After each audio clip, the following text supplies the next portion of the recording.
on. Heard there was a lot of low end. The bass was pumping. Well, yeah, we tried to get as much as we could without getting going nuts. And We're going to tape recorder, sorry guys. the weird thing was they had that separate discrete channel for sub bass. It's great. I mean, if you like that, you can really.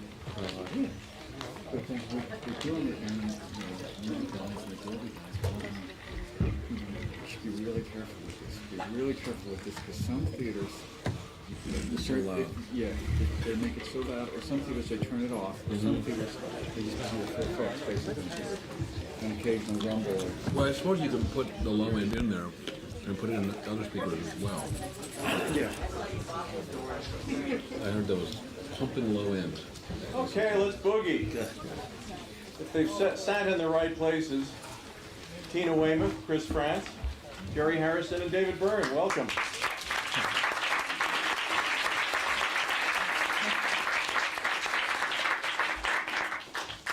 They're here to take your questions, but I want to start out by saying how especially happy I am to see you all back after 15 years and to share with you all the fact that I've seen this film, I've seen it twice before. I saw it once with Jonthan in the studio in LA in probably January of 1984, which was a little distracting because whenever you're seeing a film, could we get it, can we show it, do we want it, you're thinking about that. And then, of course, we invited it, we showed it, we had that wonderful world premiere screening at the Castro. But my experience of it was overshadowed by the fact that a wonderful man named Mel Novikov, who owned the Castro and was beloved by everyone, had just spent 7 years restoring the theater organ. And when people got up to dance, Mel, who was standing next to me, freaked. He grabbed my arm and said, "They're going to dance on the organ." And the entire screening for me was sitting there, "It's okay. So tonight I got to, this afternoon I got to see it like a regular viewer, and boy, is it great. Better than ever.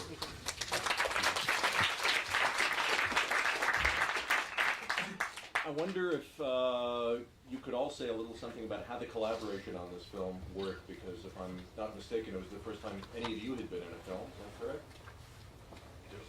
Yes. Well, first time. Last time, too. There were two stories after that. Oh, yeah. That's right.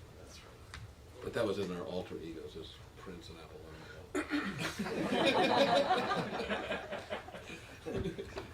Any memories of that you can share with us all, Tina? I thought Jonthan was great. I thought Jordan Cronenweth was fantastic. I'm very glad that his son is involved again. Lisa Day was an amazing editor. I was amazed it came out so great. I remember that Gary Getzman that was very helpful too. With somehow he sort of, I don't know, somehow he got the band to relax a little bit, you know, gave us some tips on don't make funny faces, you know, things like that. I think the thing I remember is that there was just this intensity of work. So often when you do a project that takes a long time, if it takes too long, there's a place where everyone's energy just falls off. And then you have to sort of rebuild your energy and excitement about the project. And somehow, this was able to be accomplished. I think we began in December or something like that. And we're done by March. And there was a sense that nobody's energy ever flagged. It just went all the way to the end and it was done. And it was really exciting, because I think that's very rare in a movie, because movies usually last so much longer that there's this period of kind of like you feel like you're in a grind, and I don't think we ever felt like we were in a grind. I remember that, like a lot of Jonathan's movies. I don't know if I'm talking to you or like a lot of Jonathan's movies. They're really character driven.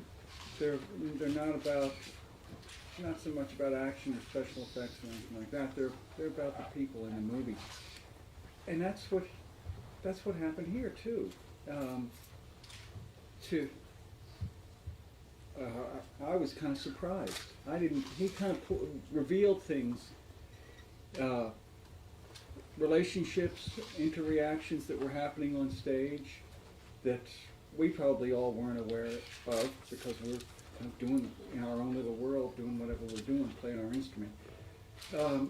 He also I think, was wisely kept it simple. He knew that that's, in a way, that's what would allow that to come through.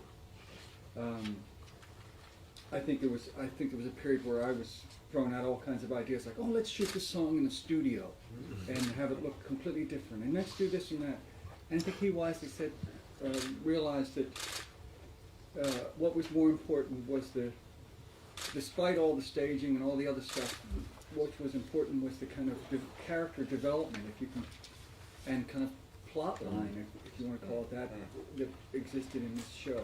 I think he also had the courage to not have interviews. I think one of the big things that we had decided was that it was going to be just music. Right. And having seen so many music movies where I always was disappointed when they cut away mid-song to a bunch of people talking, and it was always in those films people were like, well, it can't sustain people's interest to have just the music. And I think that we all believed that it could, and Jonthan agreed with us. And so I think it's what has set it apart from almost every other music movie is that there isn't like the backstage or there isn't any other development. It's just what it is. Even the bare minimum of what other rock concert films like Last Waltz or Woodstock had, apart from the interviews, is no audience cutaways. Mm-hmm. And that's really nice to have everything just focused on the people playing the music. Well, it makes it feel like it is more of a concert. Exactly. You know? Exactly. Oh yes, that's one of the things about the new cut, is that it's different from any other film like this, is that they put the audience applause in the side speakers so that you have a sense of really being in the audience as you're viewing it. And that's a new thing, I think, that they've done to this one. There haven't been many rock concert films since this film. Do you think it killed the genre, or was it that nobody could top it? Or? Yeah, everyone was afraid. Oh, I think Sting made one. There was a Somebody told U2 one, right? Yes, YouTube made Loudland home. but It's hard for bands to have enough money to even make a film now. They have to spend it all on videos. You know? And I think this film cost us what it costs to make a video now. maybe less. Yeah. Yes, If it's a Hype Williams video with car crashes.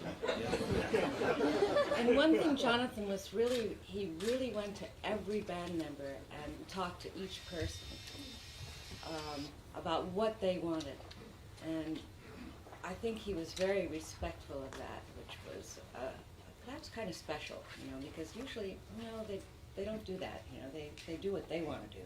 So if we said, look, you know, we're not crazy about, you know, the split screen images and flashing images, and, you know, we'd like people to be able to linger and really be able to observe and watch what various people are doing. And when it's time for Bernie Worrell to do a solo, we'd like the camera to be on Bernie Worrell, not on some dancer doing some acrobatics over here.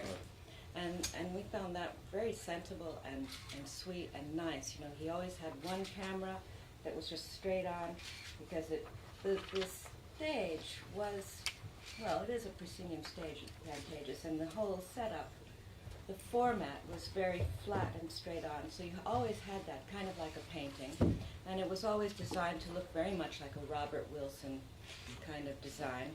So it had that kind of two-dimensionality, but then at the same time he had the four moving cameras and the cranes that could be observing things without even distressing the musicians.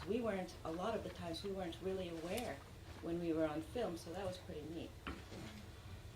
Sensible, sweet, and nice are still pretty accurate descriptions of Jonthan Demme. Yeah, and it comes out as being, you know, real. Folks, I'm here to moderate, not to talk, so, yeah. How much of that show was designed for the film, and how much of it was the show that you were doing at the time anyway? It was the show we were doing. The show. Yeah, Jonthan came to a number of performances prior to the shooting, so he was pretty well acquainted with how the show went. And but I think it was exactly the same, as much as possible. It was exactly the same every night, wasn't it? Yeah, of course, our live show had a few more songs in it. It took, I think, a little bit longer for everything to get placed on stage. And once everything got on, there's a point in the film where I go up to the mic and go, does anybody have any questions? That was a cheat. What I'm actually saying is we're going to take a short intermission. And we did take, we would take a short intermission and dry off while I guess all the plugs and connections that had been put together were checked, and then we'd come out and do the second half. So we were kind of our own opening act. Tina, you said it was a new cut, or is it just a remix audio, or what's been changed in the film that hasn't been? Remixed audio. Yeah, Audio? I think they, upgraded and all that business. what did Jordan Cronenwest's son do? He Retimed the picture. Yeah, okay. We need some technicians up here to tell us what they did. How do you guys react to it 15 years later? How do you feel it stands up? Well, I just got a DVD player, so I'm very happy. It's wonderful to see what we did and to be able to show it to some younger people also. You know, like our kids, for example. David, same question? I think there's some things that dated a little bit, but overall it holds up pretty well. There's not a whole lot of stuff and you go, oh, that's so 80s or whatever. Oh, what a trip down memory lane. But now you look at it also, you realize what a kind of, what a funk show it was. That despite us being at the time labeled a new wave band or whatever else, we were really kind of a funk band. When you really realize it when you see this show. Yeah. Well, having, Steve Scales and Bernie Worrell and Alex Weir is going to make it pretty funky. Yeah, but we hung with them. They were teaching us a thing or two, I think. It's been hysterical. We've been mixing a few songs that were not on the record, and like listening to Alex's parts, like he's going, "Find a city, find whoa, whoa, yeah!" it's like, and he just goes like, "Listen to that!" It was just like it was the natural enthusiasm was wonderful. Yeah, their enthusiasm was incredible. And the girls, Edna Holt and Lynn Mabry, were incredible.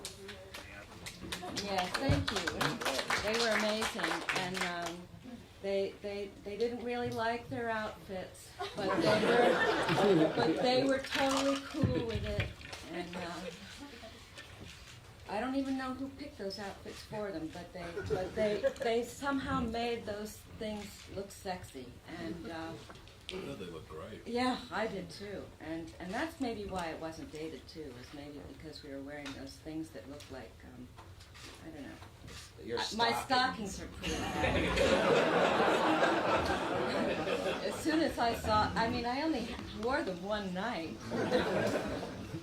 If you're going to talk about outfits, I can't resist the big suit, David.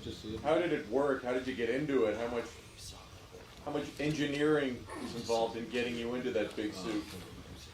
There was a fair amount of engineering because it's kind of flat. The idea is to have it be two-dimensional, so that it's wide. But if I turned sideways, I would just be more or less the thickness of a normal person. So there was this kind of girdle contraption that I put on that would extend to the side. We're not in the 80s now.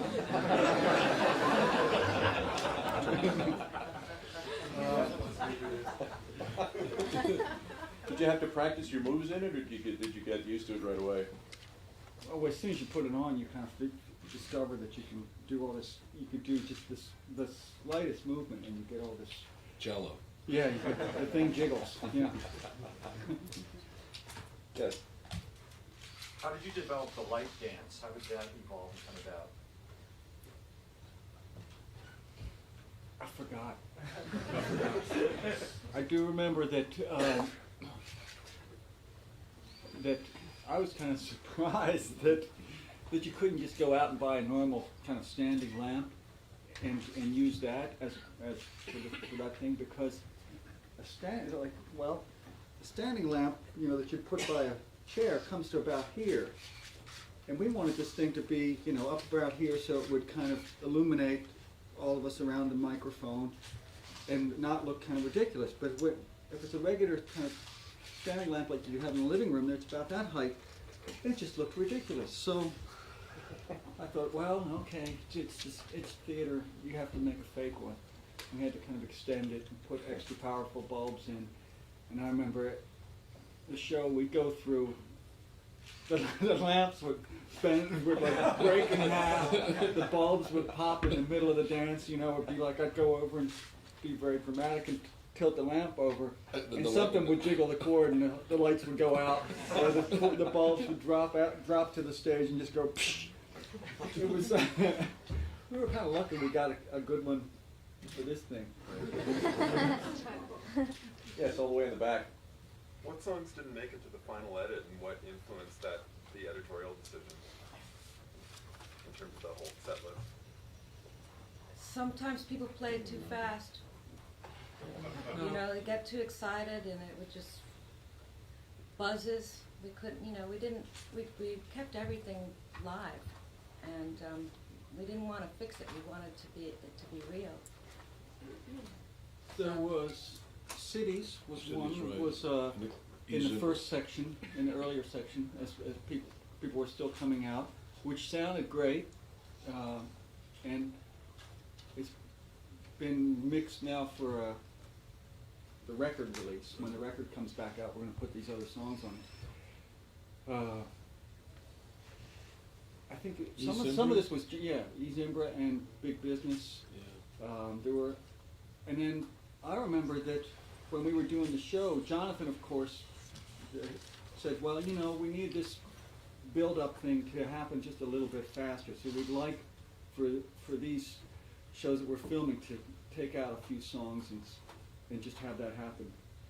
We actually edited it because in the video they're back in, right? Yeah, those ones are back in, but I think for the live performances of this Pantages, I think you had to take No, but even more out. How could they be in the video? No, there's even more. Oh, I see what you're saying. Yeah. I forget what those That's were. confusing. I don't even. Yeah, those I don't remember. Yeah.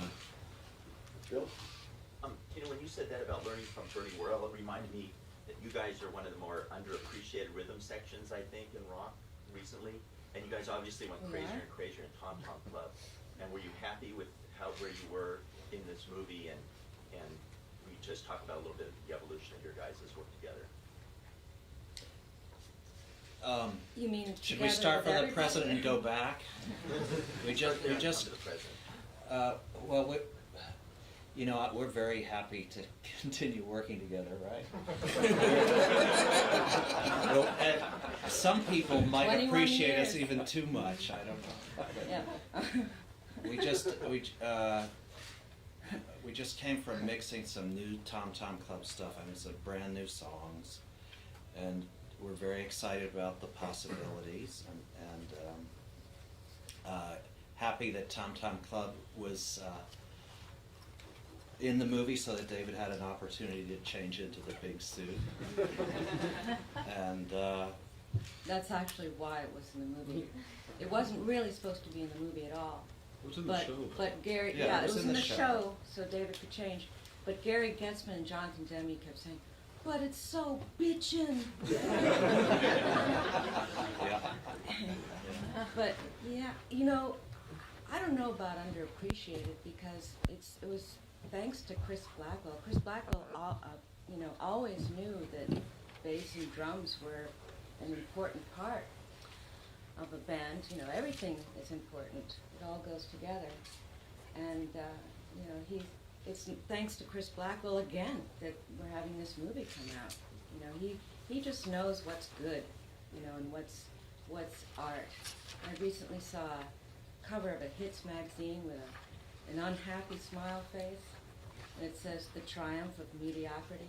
And because apparently a lot of, I guess it's true in the film business too, but certainly in the music business, it doesn't affect us so much because we built our own studio many years ago and we just work in it. And we're artists and that's what we do, and we just work every day. But it affects a lot of young artists today that they can't get a deal. If they get a deal, they get dropped immediately. It's very hard for them to break. If you look at the tours that are coming out this summer, it's all the same people as when we were trying to break, when we were young, 20 years ago. It's still, you know, Paul Simon and Elton John and the Eagles and the Rolling Stones. You know, I'm not saying anything bad about any of those people. They're all, you know, they're but there's room for everybody, and sometimes people don't seem to realize that there's room for everybody. And I think if this band did anything good, it was sort of open the doors for more new music to happen that was different and a little bit off the beaten track. And unfortunately, some of those doors have closed again. And that's something to keep in mind. I don't want to depress everybody, but it's important to remember that, you know, I mean, this is a question about bass and drums, but it all comes back to that. You know, if you really want to groove in life, you've got to be able to appreciate many different genres, and it can't all boil down to just money. So, that's my answer to that. Yes, all the way in the back. Could you talk about the editing process a little bit? We all know that documentary film is done so much after it's shot, and what I'm curious about is the collaboration between Demme. Like, was there a director's cut? Were you involved from the very beginning of the editing to the end? And who had say in terms of where you wanted to go? Was it him? Was it you guys? And how did that work as a collaborative process? I remember one of the technical things was that Jonthan or the editor Lisa Day knew that the director Hal Ashby had earlier done this Rolling Stone concert film, Ladies and Gentlemen, Rolling Stones, I think it was called. And when he did that, he created this kind of editing system, which was a video editing system, where basically he had a room full of Betamax machines, all running in sync, so that basically he could run the show and look at a whole bunch of monitors and see at any given instant what camera was doing what at that particular moment, which you can't do on a Steam Deck, on a film editing thing. You could do it now on Avid or one of those kind of things. But this was an early attempt to create something like that.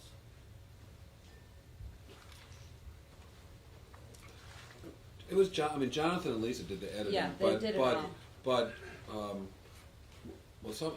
guess you had left LA, but like I know that I was. I came in. Chris and I came and in. we would all come in and kind of periodically. Our thing was to keep saying, but don't you think you should get over there and find some footage of Steve Scales, because he's doing something right then, and shouldn't you be aware, because they're not musicians, shouldn't you be aware that Jerry's doing something on guitar right now, and he's playing a solo on his he's playing a solo on his keyboard, and it shouldn't, you shouldn't be over here on somebody who's just playing some rhythm over here. So, and Jonthan and Lisa would pay attention to that, and say, oh yeah, and do that, which was great, because, and then they kept, another thing that they did, they kept touching base with each, as David said, a character. Creating a character, even though we were real, you didn't have to create us. But touching base with each person throughout the film, if there'd been too much of one or two or three people, the front line, say, or the back line was not lit for a while or something, he'd say, we've got to get back in touch with those people, otherwise we're losing them. I mean, I think there was enough trust between everybody working on it that it wasn't anyone like there's the director's cut as opposed to the band cut or like that. Yeah. I mean, it was a very kind of organic process where we felt comfortable working with Jonthan and Lisa. One of the odd things about Jonathan's situation when the movie was shot, was that he was going through one of the probably worst times of his life.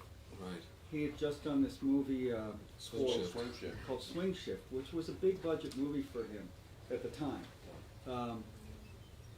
Before that was Melvin and Howard, is that right? Melvin and Howard. Which was something else too. Yeah, Citizen Band. Yes, both of which were just great, but fairly small movies. And so he was doing a bigger kind of studio movie, and it was just, he ran up against the stars, everything, and the stars were saying, no, no, no, no, you got to reshoot this. I need more close-ups, Right. etc., etc. And he was just feeling like the story that everybody's heard a million times of his movie being taken away from him and here we were, these people basically saying, no, we're not going to do that. This is something that you're going to have fun with. So he would during the day, he'd be going through this torturous period of fighting the studio and the stars, and then he'd go over the hill from Burbank to the Pantages, and then he'd have a great time at night. It was kind of wonderful to see. But he never complained. I mean, he No. was not a whiner. Nope. Was there any pressure from any of the people behind the project because of what he had been going through? I don't think we were happy that he was like having a moonlight in our mind. I think that we were a little bit. We felt like we really need your attention. We only got 3 days, or something like that. But And if I'm not mistaken, you received some criticism at the time about just getting involved in this type of a project as opposed to doing it. He thought it was perfect for filming. That it was just, the way that it started with David comes out with a guitar and a boombox, and the show builds. So it kind of had a narrative quality to it, just kind of built in, and then he just took it from there. He just said, well, this is very filmic. So, and the lighting was beautiful, so it was fun.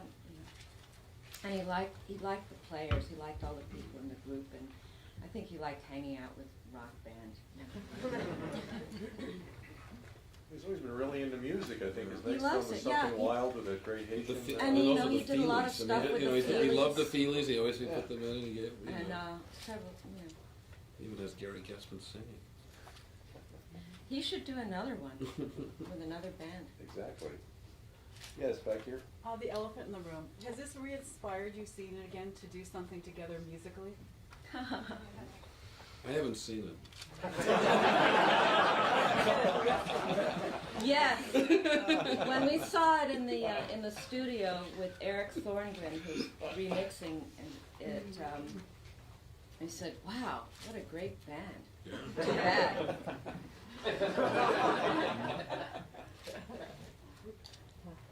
All the way in the back again. Yeah. One thing that struck me seeing this for the first time in 15 years was how athletic your shows were. Did you ever get sports injuries off of those? I did get some really bad tendonitis, and it used to freak me out because I would have to just grip onto the drumstick and I couldn't feel it, and it would happen. It would usually happen like about 3/4 of the way through the show when everybody was really starting to get active and fast. And they said just rest it, so now I've been able to rest it for quite some time.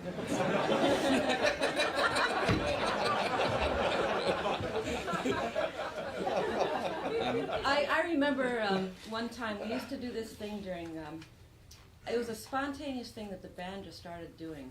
I think it started with Alex Weir, and then David saw him doing it and joined in, and I joined in, and everybody in the front line started doing this jogging thing during wartime. And we were playing at Red Rocks in Denver. Do you remember this, Jerry? And David said, "Oh, there's this really neat thing.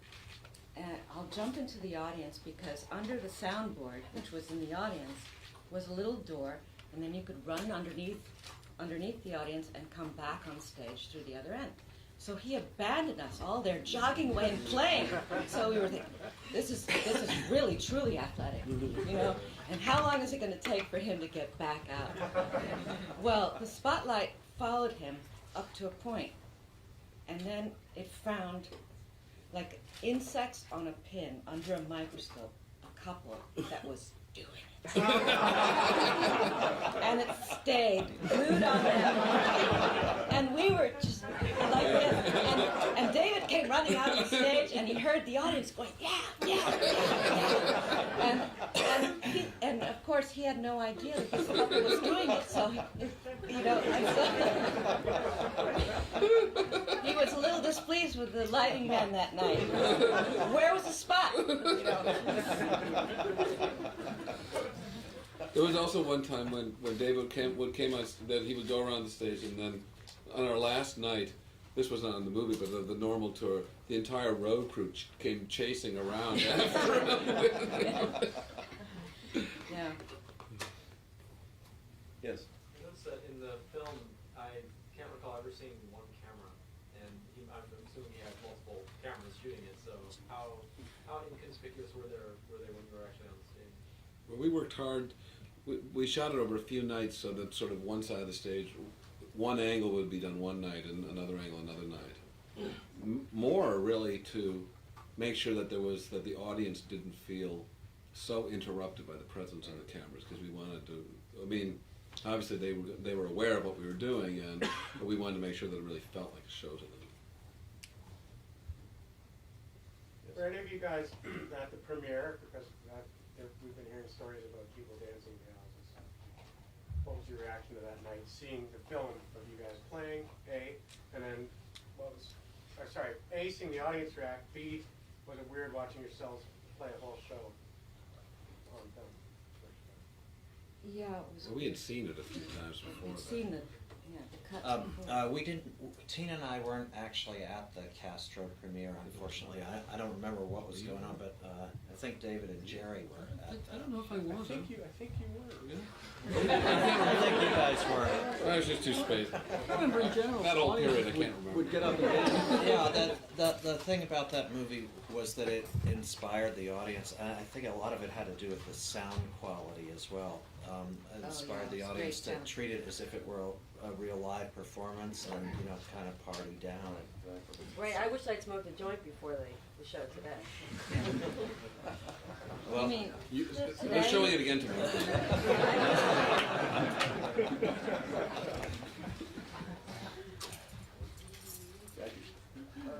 I want to go back to what Tina was saying about touring. My company, we shoot a lot of music videos, and it's a lot of politics in between, like shooting music videos. I kind of laughed at what you said about Hype Williams, He's fantastic, believe me. I think he's wonderful. But when you have car chases and things like that, helicopters and the rest, yeah, underwater scenes. Most people can't afford that. And There's a lot of politics, like from like making a music video to like getting into like BET or MTV and then from there to the tour. So this is to everybody on the panel. How do you get through so that there will be more variety of people out on tour so people can see these people? It's very expensive to tour nowadays. I mean, it was always kind of hard to make ends meet, I think, for bands on the road. But today, I mean, without a sponsor, a corporate sponsor, or a tour support from a record company, which is harder and harder to get, it's hard to meet people's expectations from a production point of view. People expect a really good sound, and people expect lights, and they expect to see an exciting show visually, and it's very hard without Dockers or somebody behind it. Actually, I think Dockers is almost as good as Hawaiian Tropic as a sponsor. But Boone's Farm. That's why. I mean, we have a lot of friends who have very good, interesting bands, but it's hard for them to kind of get out of their neighborhood and tour the state. Never mind the entire country. Without somebody kicking into. We know now that there are clubs that make the bands play. Pay to play. Yeah. It's all over the place, and what you have to do is you have to guarantee that a certain number of people will be there. You can resell the tickets, but it's terrible for bands today.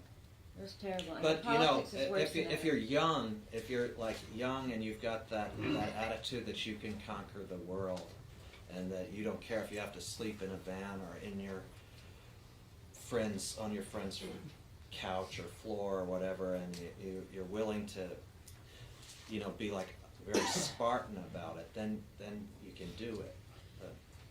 There should be a return to what rock and roll was about initially, which was not to buy in.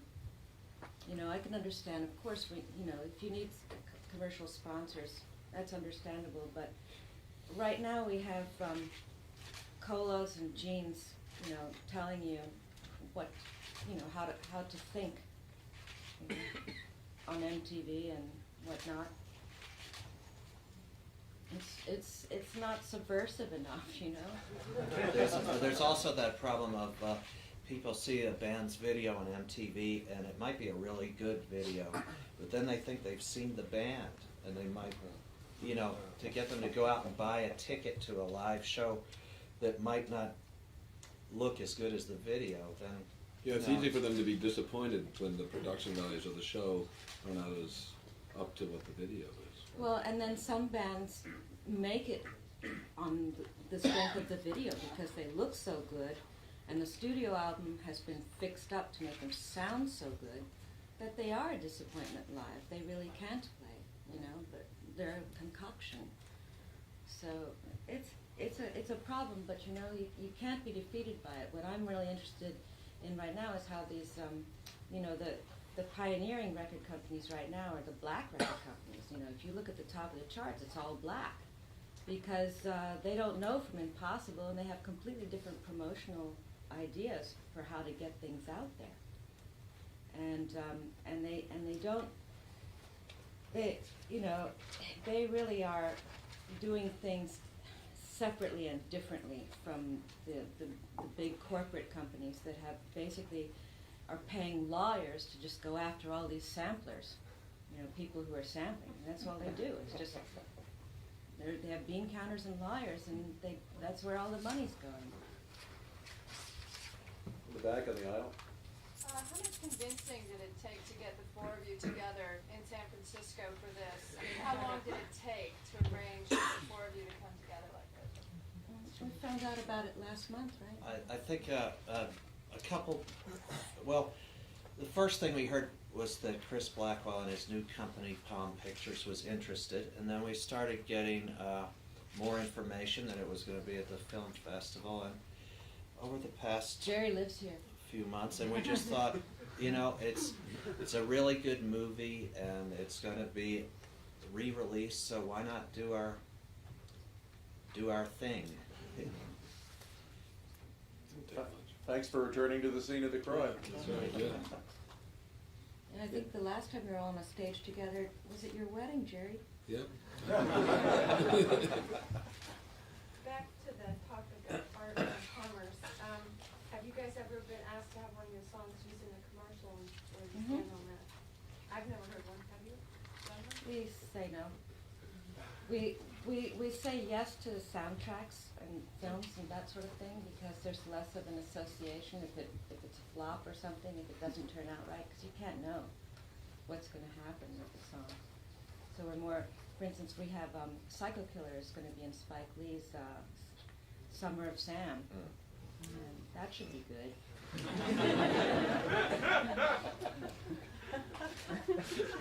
Although now it's almost it's not a mark of shame to have your song in a commercial the way. Apparently not. Yeah. In fact, many people, it's almost the reverse. It's a mark of pride. I think the reason you see the classic songs though is because people other than the bands own the publishing of the songs. Like, for example, those Beatles and Stones songs. I don't think the Beatles and the Stones get any money for it. I think it's Michael Jackson. Well, like when the Verve song "Bittersweet Symphony" came out, because they had taken it from the Andrew Loog Oldham. Yeah. He owned it, and he had sold it to Nike, and so the record was out just a little bit, and then it was played in those ads at the Super Bowl. But I actually think it's what helped propel that record. Is that's you had it was actually very good advertising. It's either good advertising or it creates instant burnout. Sure. Second row here. Yeah. How much creative participation did you have in some of your early rock videos? I'm thinking particularly of Burning Down the House and Once in a Lifetime, which I think were very influential when they came out. But David directed both of those. Well, Tony Basil and what's her name, Julia Billy Hayward. Hayward. Hayward We're collaborated. collaborators on those. You know, artists. We did basically all of Cookie our artists. videos. Yeah. We did one with Jim Jarmusch. We did Tony Baffelidis and yeah. Jim Blashfield. But we were very involved in all of some them. independent filmmakers and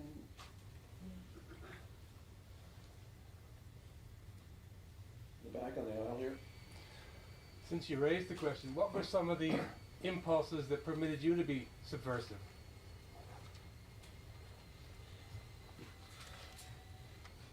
in what kind of impulses? Well, what was it work? Were we subversive? Well, we were, sure.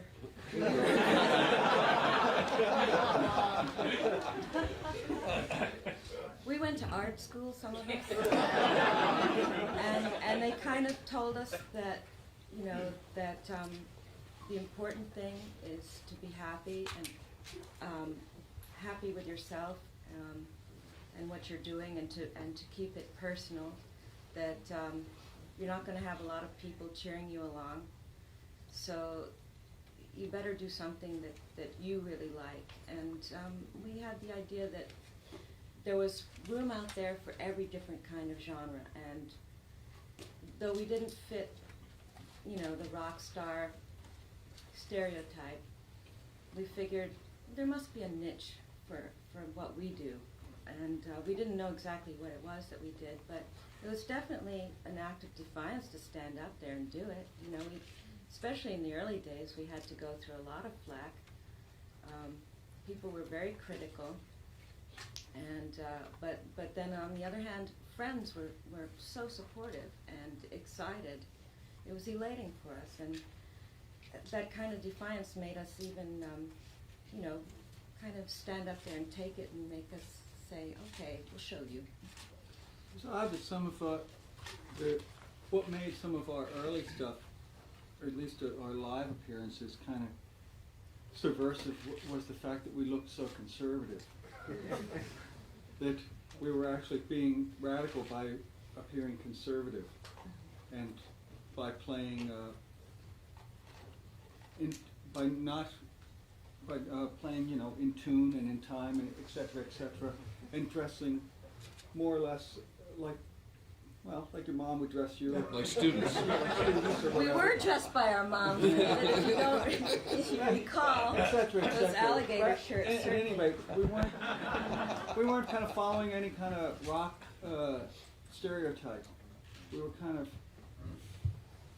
discovering our own kind of stereotype that we could fall into. All the way in the back, Janos. What other criticism was there? Just the fact that you appeared conservative or retro at your time? It wasn't exactly criticism, it helped define us. What kind of criticism? Were we a lesbian band? You know, because we had I a think girl in the band. In the early days, in the early days of, like when we would be playing at CBGB's, and I think a lot of the other musicians felt like they didn't really get it, where we were coming from, and our sound was not, it wasn't really based on the Rolling Stones or Muddy or the Waters. New York Dolls. You know, Or it was. blues, yeah. Even though we loved that stuff. Well, later on, we started doing some, you know, R&B stuff like "Take Me to the River," and that was the first thing that really got played on the radio that we did. Probably because it had already been a hit by Al Green. No, it hadn't been a hit, had it? But it was written by Al It was a Green. big number in his live shows. Yeah, yeah. If you listen or see like very early Talking Heads film footage and stuff, it was pretty angular and jittery, you know, the whole performance, and it was a lot of nervousness involved in it. Nobody appeared to be like Totally comfortable. Nobody was totally comfortable, and nobody was like a smooth performer, you know, who could like seduce the audience with their talent. I think that some of our audience, they said like, Jesus, look at that, I could do that. And it made them like, I think that it drew them in, they're like, wow, I can get up there. I can be like that. That was the punk aspect, yeah. A lot of the early criticism was about people would grab hold of the fact that some of us had been to art school, and that was part of our background. Certainly didn't make up all of our interests, of course, but that became something that people would point to with suspicion and say, well, they're not really serious at this music thing. It's just for them, it's an art piece. It's a project. Yeah, it's an art project. They're not really serious about it. Wow. Yes, in the turquoise coat there. Yeah, what do y'all do now? We still play music.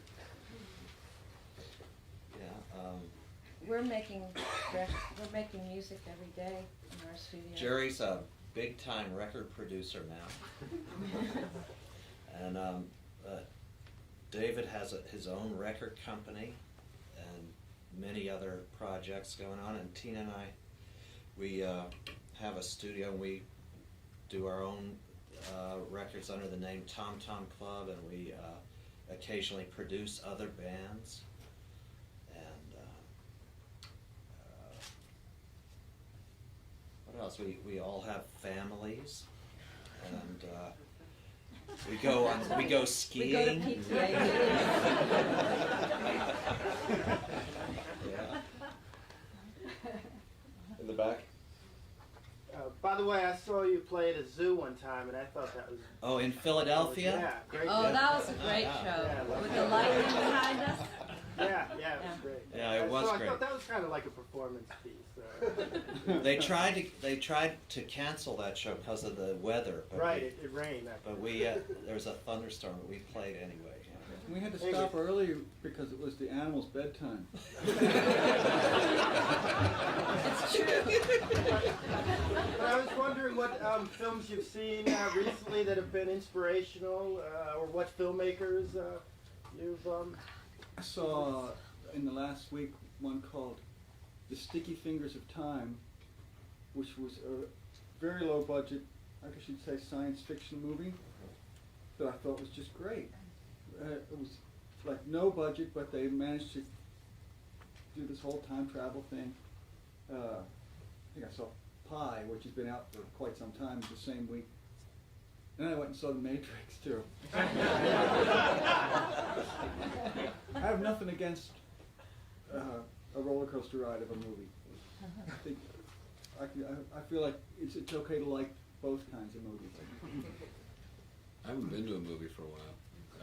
It's one of the great downsides of producing records is that musicians like to work at night, and I'm always working at night. I'm always working during the period when you would. So I really see films like.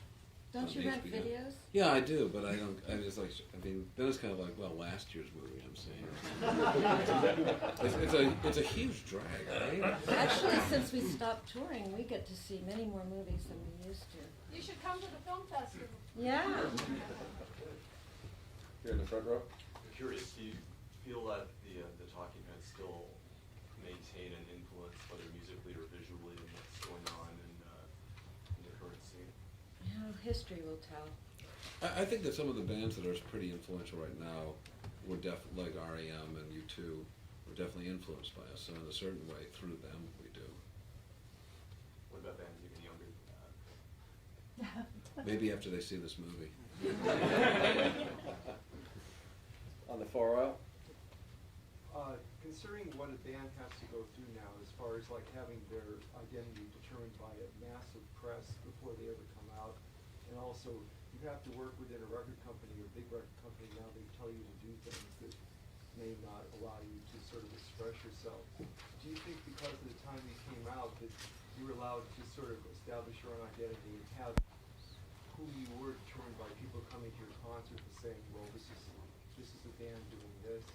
And also, are we allowed to like sort of cross-pollinate between like different types of art and different other bands working together, so you weren't so segregated by a record company? Yeah. Yeah, that's true. The record companies really didn't tell us what to do after the first record because they knew it was just hopeless. We very much determined our course, but a lot of it had to do with that our sales were growing slowly, and we never asked for any money. We would go on tour, and we would always make money when we went on tour because we would always keep our production at the level of what we were. That's how we kept control. And we kept control. We never asked for anything. We almost didn't. Just put our records out. We'll make them. We're going to do the album. We're going to. We did all our own promotions. We did everything. And so we defined our relationship with the record companies, but largely because we weren't attempting to have a huge hit. We weren't going after what most people wanted, which was to be, sell as many records as possible as soon as possible.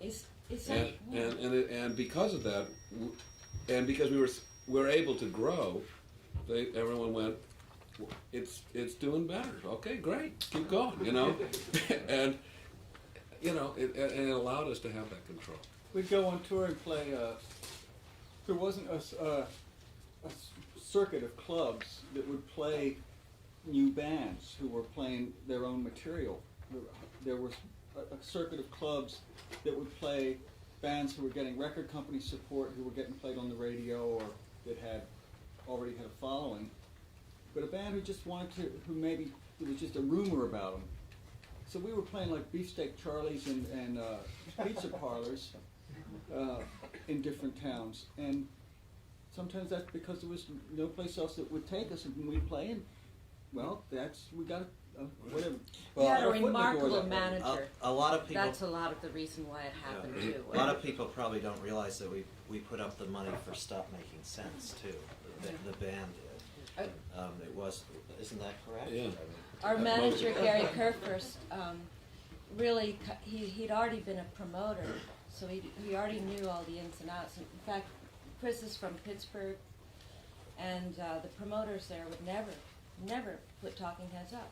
So he would promote the show himself. He'd also go around and he'd go. I'm sorry. Yeah, He would go to clubs that had top 40 bands, and they go, well, it's Thursday night. What do you say I bring this band in, and you only have to guarantee them $200, but we get this percentage at the door, and the promoter goes, God, that's a great deal. I got to pay the top 40 band $600 or something like that. And then we would go in, and our audience would grow, and literally Devo and the Police and all these other people followed us around the country to this broke the path. This path, and like Gary, it was really something that he did. But it was also our willingness to begin with. We took Chris's father's station wagon that he'd given to Chris. We put the equipment in the back, and we drove places. It'd be great, like, okay, let's drive to Buffalo today, and we're going to play, and then drive back to New York City, and that's what we did. And so a lot of it was our willingness to just put ourselves through that. And when we were never demoralized because we would be the headliner ourselves instead of being put onto some package where we'd be treated terribly by the road crew, because, oh, you're the opening act, you can't have lights, you can't have sound, sorry, And when we did have to do stuff with other people, we would find out what that was really like. A band that does this today is Fish. Do you all know them from Vermont? They don't need anybody. They're self-sufficient.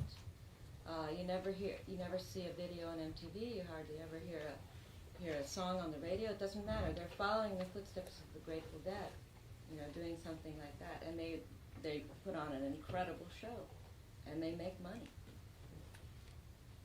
We've got time for maybe two more. Hand all the way in the back. Yeah, if you guys would mind, can each of you maybe sort of talk about what your favorite period of time was when you were in the band, or a favorite album or something? Just something that was really memorable for you as far as one you really loved it, something that was really special. I think my two favorite records are Fear of Music and Remain in Light. Yeah. And to me, there's kind of the division of when we decided to. I thought that Fear of Music kind of completed, you might say, the earlier vision of the band, and yet had a certain sophistication about it. And Remain in Light was the beginning of a new vision. And so for me, that period, I think, was an incredibly creative and just amazing. For me, it was a tour we did before this one that was filmed, and it was the first time we expanded from a 4-piece band to whatever it was, 8 or 9 pieces at the time, and we sort of rehearsed for a while. And the first gig we did was this festival in Toronto, and we'd never performed in front of anybody. But I mean, we performed as a 4-piece in theaters, etc. But so we just go onto this festival stage with this completely different band playing, well, a lot Completely of different different music. material that they'd never heard before, and it was this huge success. I mean, the audience loved it, and they were grooving and having a great time, and it worked in the festival context. So we were just ecstatic after that you could throw something completely new at an audience, and they would accept it. It was just and for me, that was an incredible feeling. Yeah, we'd hired the band. I went out and hired the band. It was like, okay, we're going to just do these 2 shows. We're going to go up to Toronto, and we're going to do Central Park, and we're going to see how it's going to go. And we just basically took all the money we were going to make on these 2 shows, on this festival. It's like, okay, we can hire this band and see what it's like. Well, I have to say I enjoyed the whole experience from the 3-piece band getting started, living on the Bowery, that type of thing, playing rock and roll music, and meeting Lou Reed and Patti Smith and the guys in television and the guys in the Dead Boys and all that whole thing. And then there was the period where we got to go to Europe as the support group for the Ramones. That was my first trip to Europe. It was a really good way to see it. The Ramones are just the greatest tour guides. It was really amazing. It was the early days of. It was before the Sex Pistols and the Clash, but only just. I mean, they were getting their thing together. But all over Europe, there was a whole kind of real interest in underground New York rock music, which we were one of the representatives of. So that was rather good-sized concert halls in Europe before we could even get a gig in New Jersey. Really. And then so then there was the whole traveling all across America. Right, that was wonderful. And as David pointed out, with the big band, things sort of jumped up quite a few notches in terms of the whole excitement level all around us. And I just have to say I enjoyed the whole thing. There's always something about the very beginning, too. Yeah. I mean, there's always when you remember your kind of history as a musician, and it goes beyond like this band. You go back to like something you did in high school or something, and the craziest and the funniest things are the smallest clubs and the oddest, the pizza parlor or something like that. And the most boring are the civic centers, and the more generic it gets. As the more successful you get, it's almost like you are tortured by being put in these generic auditoriums that are, another place like this, we're like 30 miles out of town or 7, Right. I mean, playing Kane's Ballroom in Tulsa was exciting, and there's pictures of Bob Wills and Hank Williams. You're like, wow, and you play this theater. This is where Frank Sinatra got his start, and I found that really exciting, the kind of the historical nature, and that's in the beginning. The beginning was the best because there were no barriers between us and the audience, and there wasn't all the media, so people didn't know who we were at all. So that was very pleasant. People didn't presume to know anything about us. They just meet us and say, "Hey, you want to go take a hot tub?" Or they'd say some really gorgeous girl would come up to Chris and say, "Hey, Chris, I've got 3 Quaaludes, one for you, one for me, and one for Tina." Whatever. I think there was a feeling when we began that our audience, there was an intelligence to the audience that you felt like that I'd hang out with any of those people. And like when we played with the Ramones, like we kind of just wandered to the back, and usually someone would come and find us like, "You want to go out for coffee?" And it was like you felt no you felt no barrier with the audience. It's like exactly, you felt like these are You our can still peers. get These that, are like fun. in Austin, Texas, and places. You know, people still come through and give you mushrooms and you know, and say, hey, I remember when you used to babysit for my friend or whatever. You know, and that still happens. You should get out on the road again, Jerry. You know, I'm going It's to happening Austin, for us. Texas on Wednesday, so I'll be looking for the mushrooms. It's funny you're saying that because this is supposedly the media out there. These folks have cameras and tape recorders, but for me sitting here, this has been an afternoon like that. I haven't sensed any barrier between the folks sitting here and the folks sitting there. So I think I'm speaking for everybody here in saying, Tina, Chris, Jerry, David, thank you so much.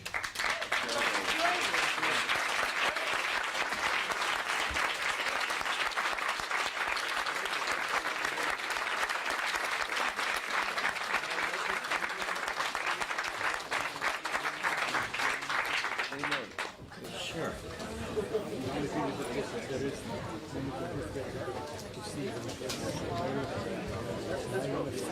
Because then we will know if or if I get a ride, yeah, they'll hit the bus, and I'm not going to stop. I'll go home. Okay, so if I don't see you, I'll just as soon as you get home, I'll come back. I'll see you then as soon as I can. You don't see me. It's not available. I'm just sitting in press and down and